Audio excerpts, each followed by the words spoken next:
In the realm of the infinitesimally small, where the ordinary gives way to the extraordinary, the molecular description of atoms assumes an important role in unraveling the mysteries of matter. Good day to everyone.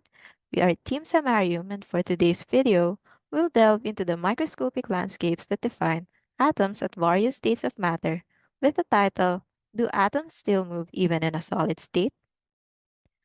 So for this video, we will briefly discuss the types of intermolecular forces of attraction, followed by the kinetic molecular theory of the different states of matter, finally highlighting the properties of solids, its phase changes, and phase diagrams.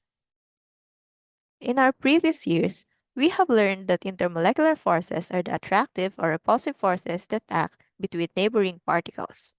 They are mostly responsible for the properties of matter, such as melting and sublimation points of solids, the viscosity, surface tension, and diffusion of liquids, as well as the vapor pressure of gases. In contrast, intramolecular forces are those that hold the atoms together to form the molecule. These involve the chemical bonds that stabilize the atoms together, namely the metallic, ionic, and covalent bonds. So for this presentation, we will be focusing on the intermolecular forces of attraction to describe the properties of solids. As the strength of intermolecular forces is in the attraction or repulsion between the molecules rather than giving and taking electrons, they are weaker compared to intramolecular forces. These attractive forces vary depending on the types of molecules found in the mixture or solution. There are four types of intermolecular forces. First of which is the ion dipole forces, defined as the attractive forces that result from the electrostatic attraction between an ion and a polar molecule. Dipole-dipole forces, which are attractive forces between the positive end of one polar molecule and the negative end of another polar molecule. Dispersion forces that are found between nonpolar molecules due to the temporary induced attractive forces. And lastly, the hydrogen bond, which is the strongest attractive force that occurs between a hydrogen and a highly electronegative atom, specifically nitrogen, fluorine, or oxygen. As a short activity, what do you think are the types of intermolecular forces that exist in the following molecules? Proceeding to the kinetic molecular theory, we know that this is used to understand the behavior of gases at the molecular level. As a consequence, we are able to explain the macroscopic properties of gases such as the pressure, volume, and temperature, which results from the microscopic motions and interactions of individual gas particles, assuming that they are hard spheres with no internal structure. There are several postulates that constitute the kinetic molecular theory. First is that gas particles are considered to have mass but negligible volume. It can be seen in the illustration that gas particles are separated by great distances with mostly empty space between them. Then, these particles are in constant, random, and straight line motion, colliding with each other in a perfectly elastic manner. This means that there is no loss of kinetic energy during these collisions. Aside from this, the gas molecules also do not have attractive nor repulsive forces on one another, except for brief intervals during collisions where there are presumed to be negligible forces between molecules. And finally, the temperature of a gas is a measure of the average kinetic energy of its particles as they have a direct correlation. When comparing these to the liquid and solid states of matter, gases have freer motion as compared to liquids as the molecules are far away from each other. This makes gases the most compressible and exhibit the lowest density as compared to solids and liquids. Liquids, on the other hand, slide past each other as each molecule is closer as compared to gases, but still loose when compared to solids. This makes them slightly compressible and exhibit higher density than gases, but still lower compared to solids. As for the molecules of solids, they are closely packed and are held by very strong forces. As a result, solid molecules only vibrate and rotate at fixed positions, making them exhibit a stable and definite shape. This section, we are going to discuss one of the three phases of matter and its properties. So, solids are particles that are close to each other and moves back and forth in a fixed position. A solid is a collection of atoms and molecules that are held together, so that under constant condition, They maintain a defined shape and size.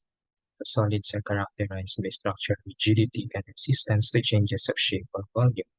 Unlike a liquid, a solid object does not float to take on the shape of its container, nor does expand to fill the entire volume available to it like gas. So remember that a substance state of matter is determined by the attractive forces between the particles. Substances with strong attractions could possibly be solids, and the spaces between the particles are negligible.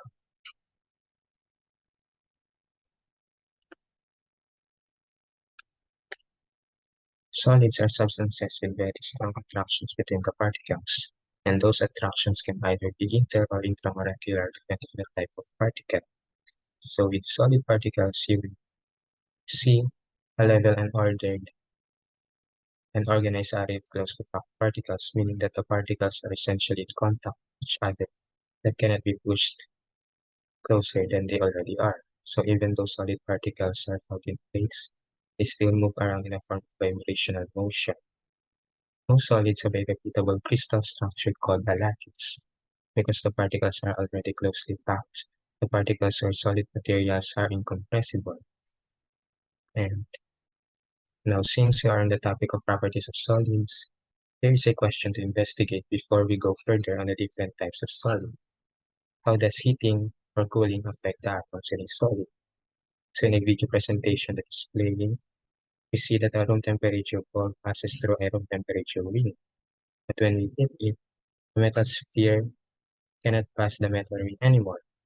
Why is that, and what's going on with the particles that makes half the solid sphere that causes that to happen?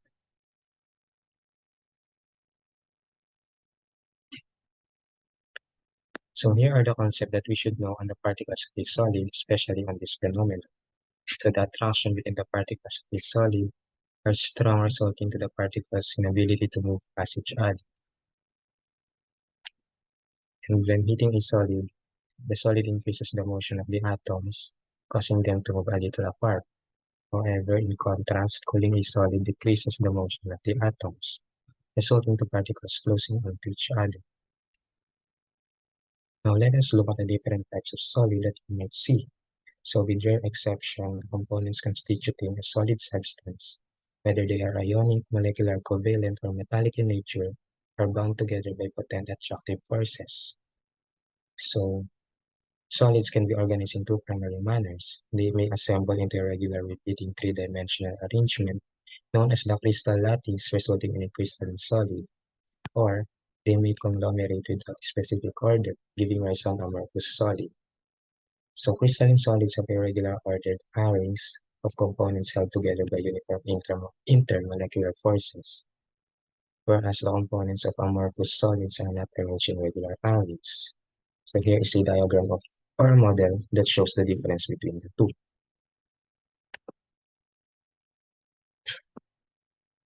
So here is some of the differences between crystalline and amorphous solids.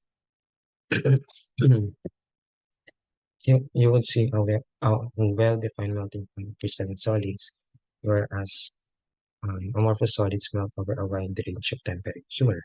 As for their compressibility, crystalline solids are rigid and cannot be compressed, wherein amorphous solids are soft, like graphite. And for their cleavage, crystalline solids have perfect cleavage when broken into pieces on plane surfaces.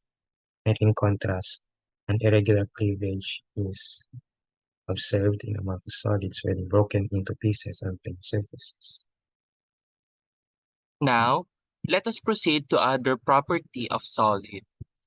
Metallic solids consist of collections of metal particles or atoms bound together by metallic bonds. These bonds can be linked to extensive molecular highways traversing the entirety of the metallic solid, leading to the delocalization of electrons within it. A characteristic feature of metallic solids is the presence of cations resembling islands within a sea of electrons. Owing to their crystalline structure, metallic solids exhibit a range of exceptionally properties that are closely tied to their arrangement at the atomic level. These properties can be delineated as follows. High boiling point and melting points of metallic solids typically display elevated boiling and melting points due to the strong metallic bonds holding their constituent atoms or particles together. This robust bonding structure requires significant energy input to break, resulting in the high temperatures required for phase changes. For high thermal conductivity, the crystalline lattice of metallic solid facilitates the efficient transfer of thermal energy through the material.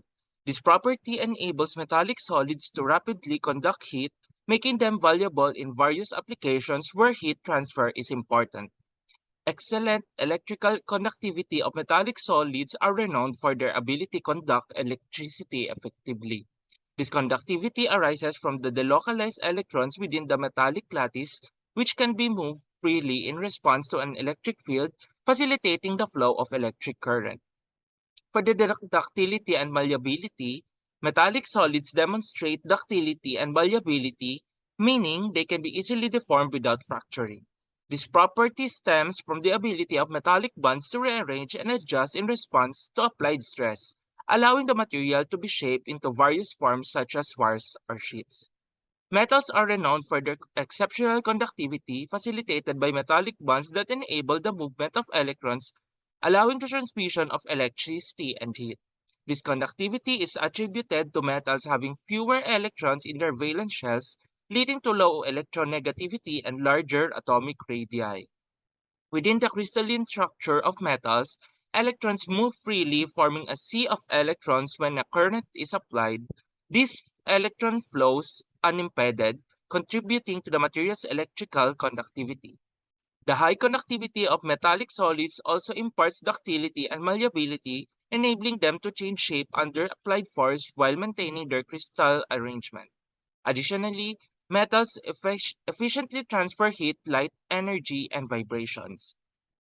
As we can see in the picture in the PowerPoint, the electron C model of bonding in metals, fixed positively charged metal nuclei from group 1A or group 2B are surrounded by a sea of mobile valence electrons. Because a group 2 has metal twice the number of valence electrons as a group 1 metal, it should have a higher melting point. Now, as mentioned earlier, natural occurrences encompasses 14 distinct crystal unit cell structures or lattices.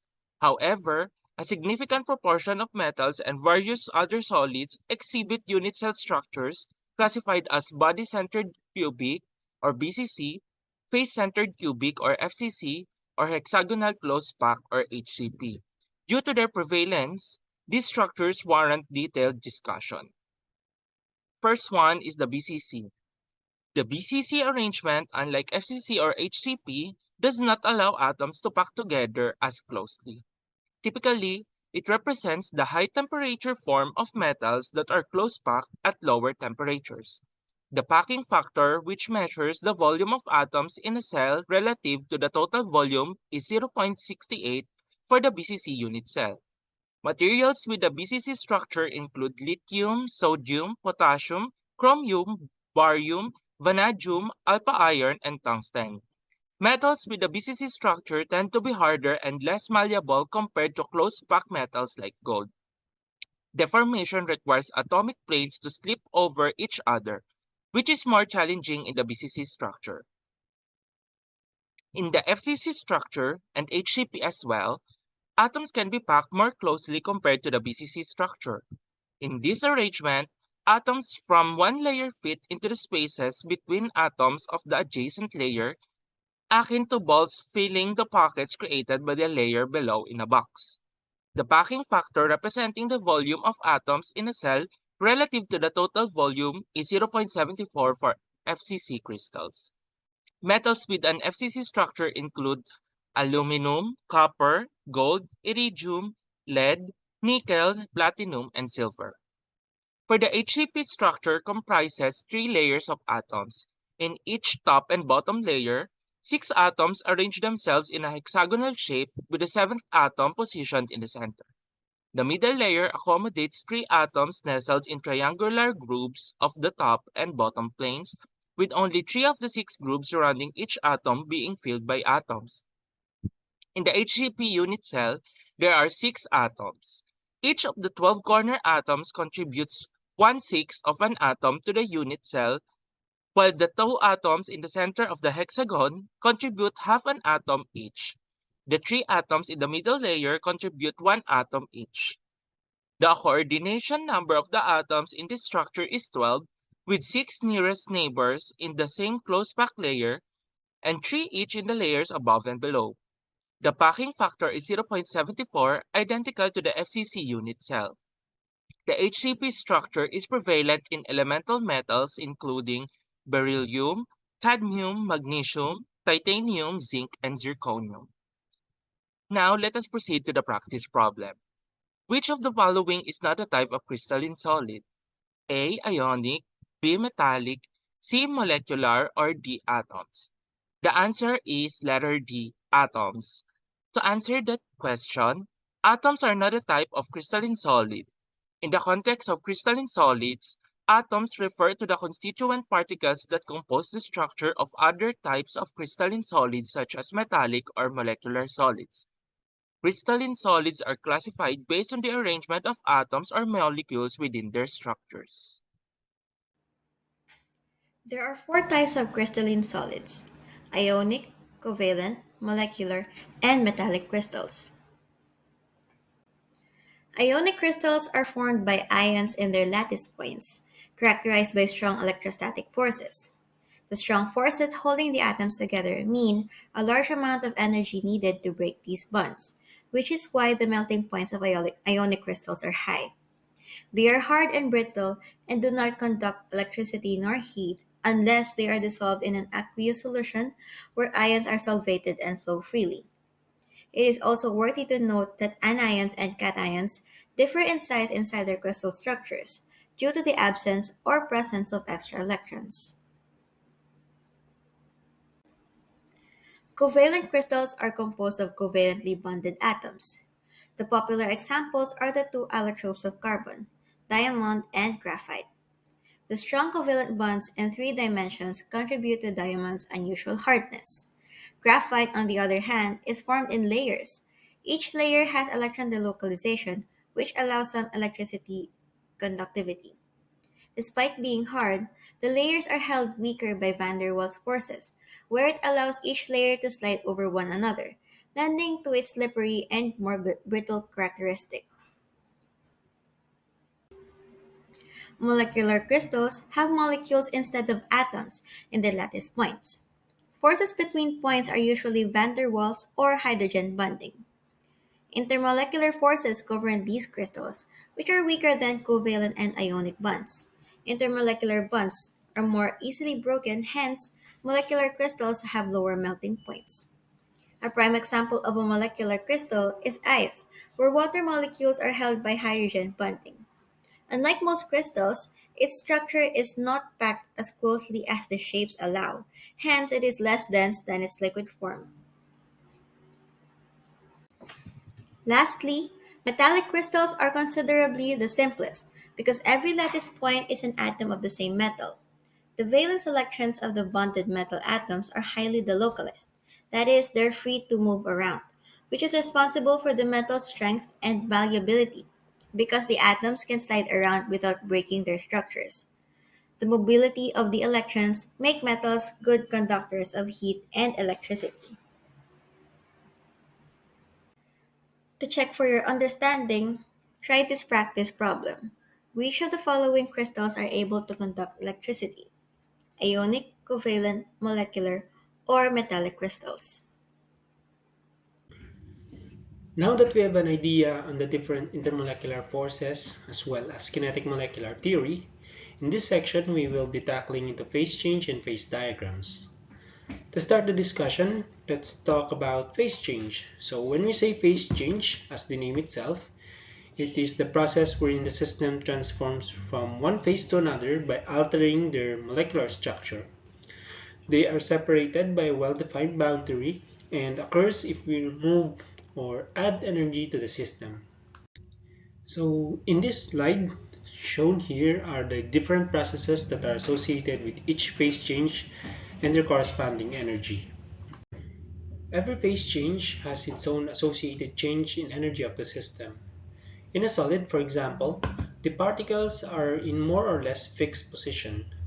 When it melts, the particles begin to move freely, which means their average kinetic energy increases. This increased freedom of motion of the particles requires energy, which is then measured by the heat of fusion or enthalpy of fusion. For example, we have here solid ice that is turning to liquid water has an enthalpy of fusion which is 6.01 kilojoules. As you further increase the temperature of the liquid, the particles move about more vigorously. The increased motion allows some particles to escape into the gas phase. The energy required to cause the transition of a given quantity of the liquid to the vapor is called the heat of vaporization or enthalpy of vaporization. We have here liquid water turning to vapor via boiling, and the associated energy of vaporization is 40.7 kilojoules. And if you wish to go from vapor state to liquid state, the energy associated in this process is heat of condensation. The particles of a solid can move directly into the gas phase. The enthalpy change required for this transition is called the heat of sublimation, as in the case of dry ice. The heat of sublimation is just the summation of heat of vaporization and heat of fusion. So the table in this slide shows the information for different energy changes per phase change in different compounds. For water, as we've said before, it has an approximately 6 kilojoules for heat of fusion and 41 kilojoules for heat of vaporization. Now the question here would be, what would be the heat of sublimation for water? So you can pause the video to answer the question. The answer for the question would be 47. So suppose we place a quantity of ethanol in an evacuated closed container. What will happen is that the ethanol will begin to evaporate quickly. As a result, the pressure exerted by the vapor in the space above the liquid increases as well. And then after a short time, the pressure of the vapor attains a constant value, which we call the vapor pressure. At any instant, some of the ethanol molecules at the liquid surface possesses sufficient kinetic energy to overcome the attractive forces of their neighbors and therefore escape to the gas phase. The vapor pressure increases until it equals the external pressure above the liquid, typically atmospheric pressure, and at that moment it had now reached the vapor dynamic equilibrium. At this point, the liquid boils. Bubbles of the vapor form within the liquid.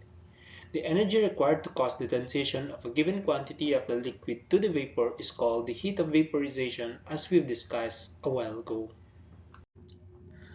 Aside from energy changes to describe phase change, we also have heating curves, which are graphical representations of phase change as a function of temperature and heat. In this case, solid ice to steam.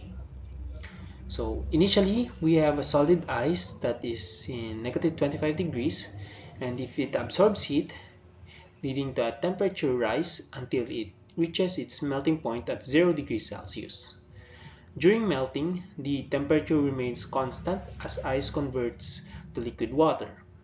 Further heating raises the temperature until it reaches the boiling point at 100 degrees Celsius, wherein another phase change occurs as water vaporizes into steam. Understanding this curve is crucial for grasping the behavior of any compound under varying heat conditions. And now, let's talk about phase diagrams. So when you say phase diagram, this is a graphical way to summarize the conditions under which equilibria exist between the different states of matter. Such a diagram also allows us to predict which phase of matter is present at any given temperature and pressure within the substance. The phase diagram for any substance that can exist in all three phases of matter is shown in the figure in this slide, as you can see here.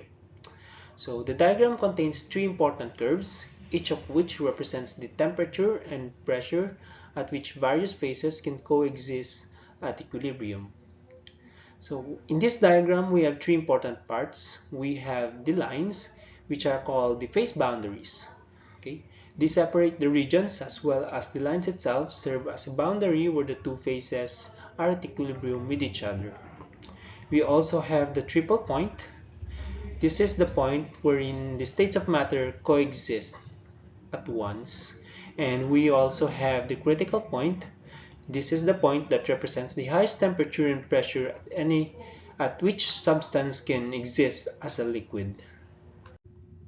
In this slide shows the phase diagram for water and carbon dioxide.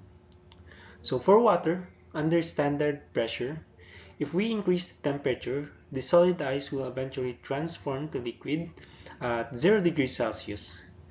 And if we increase the temperature furthermore at 100 degrees Celsius, this point, it will go to the gas phase.